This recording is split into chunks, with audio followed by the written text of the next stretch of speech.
So I'm here with Lorri. What's your last name, Lorri? Sands. Sands? Sands. And you're a boater? Yes. How long have you been on Lake Lanier? I've been here 12 years. 12 years. And what is it you like about being a part of Freedom Waters?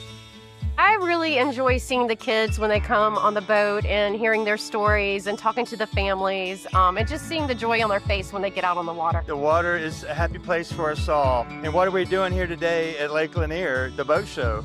We're trying to get people to volunteer their boats to take people out, as well as we're looking for volunteers to work the event and for sponsors. And also letting people know we're wanting to do this year round. So year round, if you want to take people out on your boat, Freedom Waters will match you with vets or families with special needs, kids or disabilities. And year round, you can take them out. Fantastic. Thanks.